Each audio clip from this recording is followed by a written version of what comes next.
ఇది ఇది ఏది నల్గొండలో జరిగినటువంటి దారుణమైనటువంటి ఘటన. నలుగురు కుటుంబ సభ్యులని చంపినటువంటి వార్త. నలుగురు కుటుంబ సభ్యులను ఎవడైనా చంపిందంటే ఒక్కడు చంపిండట.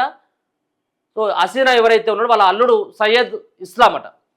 ఆ మృతురాలు ఎవరైతే ఉన్నారో ఆ మృతురాలు యొక్క అల్లుడు ఈ నలుగురిని వేసేసిండు. దేనికోసం వేసేసిండంటే డబ్బు బంగారం కోసం ఈ ఘాతుకానికి పాల్పడ్డట్టుగా తెలుస్తూ ఉన్నది. ఆ నలుగురిని చంపింది ఒకడే. వీడిన నల్గొండ హత్య కేసు మిస్టరీ. హతురాలు హసీనా అల్లుడు సయ్యద్ అస్లామే హంతకుడు. వ్యక్తిగత కక్ష, డబ్బు బంగారం కోసమే ఘాతుకం. పోలీసులకు దొరకకూడదని యూట్యూబ్ వీడియోలు చూసి ప్లాన్. అస్లాం సహా నలుగురు అరెస్టు. ఇక చూడాలి యూట్యూబ్లో వాడు దొంగతనం ఎట్లా చేయాలనేది కూడా యూట్యూబ్లో చూస్తూ ఉన్నాడు. ఎట్లా మర్డర్ చేయాలి అనేది యూట్యూబ్లో చూస్తూ ఉన్నాడు. ఎట్లా మానభంగాలు చేయాలని యూట్యూబ్లో చూస్తున్నాడు. వీటి మీద ఆంక్షన్ లేకపోతే చాలా ఇబ్బందే. దొరకకుండా ఏ విధంగా ఉండాలని యూట్యూబ్ని అడిగితే చెప్తా ఉన్నది. సో మొత్తానికి వ్యక్తిగత కక్ష పెట్టుకొని డబ్బు బంగారాన్ని దొంగిలించడం కోసం ఈ ఘాతుకానికి పాల్పడ్డట్టుగా పోలీసులు వెల్లడించడం జరిగింది.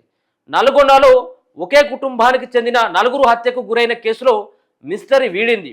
ఈ హత్యల వెనుక సుపారి గ్యాంగ్ హస్తం ఉందని తొలుత భావించినప్పటికీ వ్యక్తిగత కక్ష తీర్చుకునేందుకే, ఆ ఇంట్లోని డబ్బు బంగారాన్ని దోచుకునేందుకే ఒకే ఒక్కడు ఈ ఘాతుకానికి తెగబడినట్లు తేలింది. మృతుల్లో ఒకరైన హసీనా అల్లుడు సయ్యద్ అస్లాం ఒక్కడే ఈ హత్యలు చేసినట్టు పోలీసులు తేల్చారు. అమ్మ వాడు ఒక్కడు నలుగురిని పోయి వేసేసిందంటే వాడి ధైర్యం, వాడు తాగినుడా వాడు లేకపోతే గంజాయి తీసుకొని ఉండాలి. ఇందుకు సంబంధించిన ప్రధాన నిందితుడు సయ్యద్ అస్లాం, అతనికి సహకరించిన తబుస్సుం, మహమ్మద్ సోహెల్, హేమంత్ కుమార్ అనే నగల వ్యాపారిని పోలీసులు అరెస్టు చేసినట. నిందితుల నుంచి ఒక కారు, 3 లక్షల నగదు, హత్యకుగా ఉపయోగించిన కత్తి జమ్మి అట, 3 సెల్ ఫోన్లు, 5 తులాల బంగారం ముద్ద, పలు పత్రాలను స్వాధీనం చేసుకున్నారు. ఇందుకు సంబంధించిన వివరాలను నల్గొండ ఎస్పీ శరత్ చంద్ర పవార్ శుక్రవారం రాత్రి విలేకరులకు వెల్లడించారు. నల్గొండ తెలంగాణ కాలనీలో ఒక ఇంట్లో నుంచి దుర్వాసన వస్తుందని ఈ నెల 22న స్థానికులు పోలీసులకు సమాచారం ఇచ్చిండ్రు. ఆ ఇంటికి వెళ్ళిన పోలీసులు కుళ్ళిన స్థితిలో ఉన్న 4 మృతదేహాలను చూశారు. కుళ్ళిన స్థితిలో ఉన్న 4 మృతదేహాలను చూశారు. మృతులను మహమ్మద్ సుల్తాన్, అతని భార్య హసీనా, కుమారుడు ముజమిల్, కుమార్తె అఫ్సరాగా గుర్తించారు. హసీనా అక్క కుమార్తె తబుస్సుం భర్త అయిన సయ్యద్ అస్లాం ఈ హత్యలు చేసినట్లు పోలీసు దర్యాప్తులో తేలింది. ఎవరు చనిపోయినటువంటి హసీనా ఎవరైతే ఉన్నారో ఆ హసీనా యొక్క అక్క కుమార్తె తబుస్సుం భర్త. సో ఆయన చేసినటువంటి ఈ హత్యలు. హైదరాబాద్లో గండిపేటలో నివాసం ఉంటూ కారు డ్రైవర్గా పనిచేసే అస్లాం, హసీనా మధ్య ఏడాది క్రితం 1,00,000 అప్పుగా తీసుకున్నాడట. ఆర్థిక ఇబ్బందుల్లో ఉండడంతో మరో 1,00,000 కావాలని హసీనాను అడిగాడు. అప్పటికే వడ్డీ సక్రమంగా చెల్లించడం లేదని, మళ్ళీ కొత్త అప్పు ఎందుకు ఇస్తానని హసీనా అతనిని అవమానించింది. పైగా అప్పును చెల్లించమని ఒత్తిడి పెంచింది. మరోపక్క హసీనా 2013లో తన మొదటి భర్తపై పెట్టిన కేసులో తబుస్సుం తల్లి తహిరా బేగంను జైలుకు పంపింది. దీంతో హసీనాపై అస్లాం దంపతులు కక్ష పెంచుకున్నారు. ఈ క్రమంలో అస్లాం తన స్నేహితుడు సాహెల్తో కలిసి ఈ ఏడాది ఫిబ్రవరి 28న హసీనా ఇంట్లో చోరికి యత్నించాడు. డబ్బు వస్తువులు దొరకపోవడంతో వెనక్కి వచ్చారు. ఆ సమయంలో అస్లాం ఇంటి గోడపై కోడిగుడ్లు పగలగొట్టినట. సో యూట్యూబ్ వీడియోలు చూసినట వీడు. దానికంటే ముందు ఏది హత్యలు చేసే కంటే ముందు యూట్యూబ్ వీడియోలు చూసినట. హసీనాపై కక్ష పెంచుకున్న అస్లాం దంపతులు హసీనా నల్గొండలో ఓ ఇల్లు, 10 తులాల బంగారం కొనుగోలు చేసిందని, బ్యాంకుల్లో 2.25 లక్షల ఫిక్స్డ్ డిపాజిట్ చేసిందని తెలుసుకుని మరింత రగిలిపోయాడు. హసీనాను హతమార్చితే ఆమె వద్ద ఉన్న డబ్బు బంగారం తమదవుతుందని భావించారు.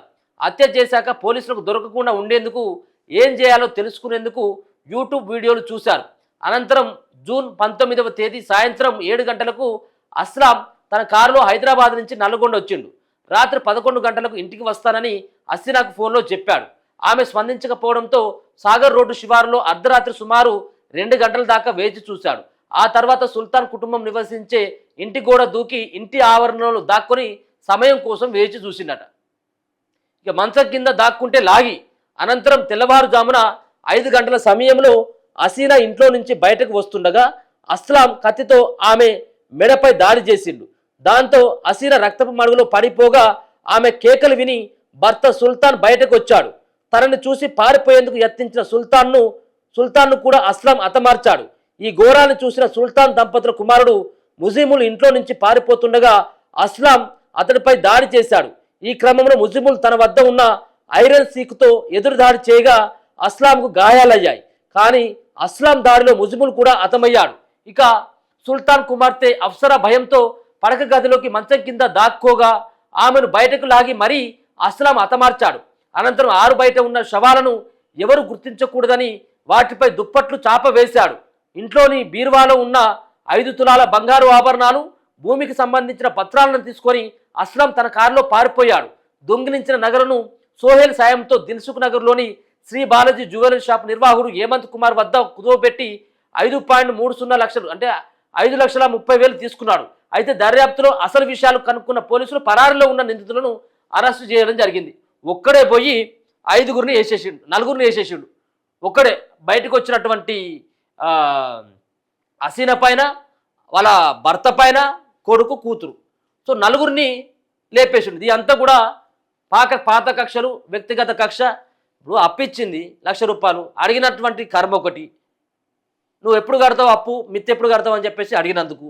అలాగే ఆమె దగ్గర ఉన్నటువంటి బంగారు నగల కోసం ఎంత చంపితే అంత కూడా తీసుకోవచ్చు మనమే అని చెప్పేసి ఒక భ్రమ పట్టి. ఇప్పుడు వీళ్ళంతా కూడా ఇటువంటి దొంగతనాలు, మర్డర్లు అన్నీ చేసేటటువంటి వాళ్ళంతా కూడా ఒక ఈ గంజాయి బ్యాచ్ తాగి తీసుకున్నటువంటి ఒక నిర్ణయాలు.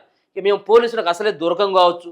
ఈ రోజులలో మీరు ఏది చేయగాక దొరకకుండా 1% కూడా ఉండరు, 1% కూడా లేరు. ఎందుకంటే ఇప్పుడు ఉన్నటువంటి టెక్నాలజీ కావచ్చు, ఇసలు చేసేటే దుర్మార్గమైనటువంటి పనులు ఎట్లా తప్పించుకొని తిరుగుతారని చెప్పేసి అనుకుంటా ఉన్నారు. ఇప్పుడు వాడు బంగారం కోసం, డబ్బు కోసం 4గురిని హత్య చేసిండు. వాని కుటుంబం ఆగం, వాని పిల్లలంతా కూడా ఆగమే, అంతే కదా. ఇప్పుడు పోతారు, ఇప్పుడు జైల్లో ఊసలు లెక్క పెట్టాలి, యావజ్జీవ కారాగార శిక్ష లేకపోయినట్టు ఉరి శిక్ష వేయాల్సిందే, అంతే కదా.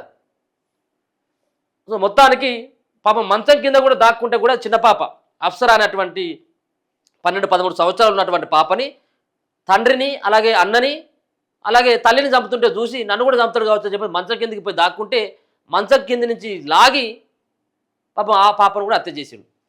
కుటుంబాన్నే పాపం హత్య చేసిన దుర్మార్గుడు.